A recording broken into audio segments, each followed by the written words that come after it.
Consultants and practitioners association Malappuram ജില്ലാ കമ്മിറ്റിയുടെ കലാവിഭാഗമായ മലപ്പുറം ഫ്രെയിമിന്റെ നേതൃത്വത്തിൽ എസ് ജാനകി അനുസ്മരണം സംഘടിപ്പിച്ചു.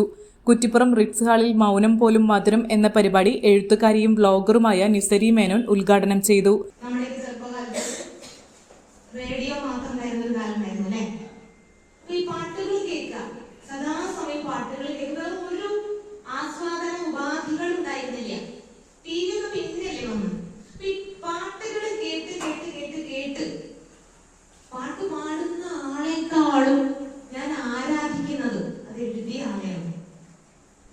ഒരു സിനിമ പുറത്തിറങ്ങി കഴിഞ്ഞാലേ പല അനുഭവങ്ങളും അങ്ങനെ ഉള്ളതുകൊണ്ടാണ് പറയണത്.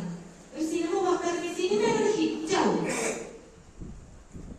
അതിലെ നായകന് ഭരത് അവാർഡ് ഉണ്ടാവും, സിനിമയ്ക്ക് മികച്ച സിനിമയ്ക്കുള്ള അവാർഡ് ഉണ്ടാവും, സംഗീത സംവിധാനത്തിന് അവാർഡ്, ജനപ്രീതി നേടിയ സിനിമയ്ക്കുള്ള award.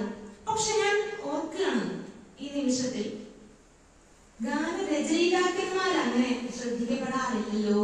Malappuram Frames president K Ratnakumari അധ്യക്ഷയായി. KBA Latheef, K Shaiju, MR Suresh, P Shailesh, P Viswanath, CP Jamal എന്നിവർ സംസാരിച്ചു. C രമേശ് സ്വാഗതവും AT മണികണ്ഠദാസ് നന്ദിയും പറഞ്ഞു.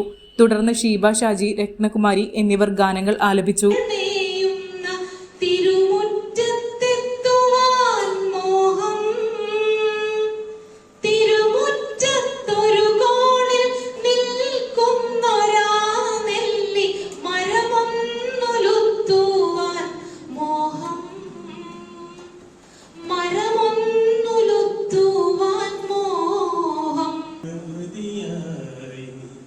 നിൽക്കുകയാണ്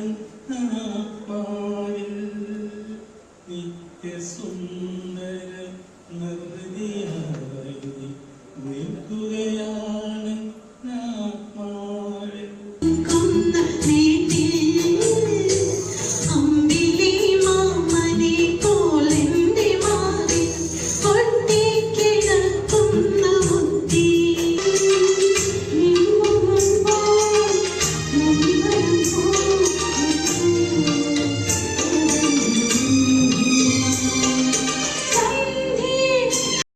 Shopika Weddings, the bridal legacy.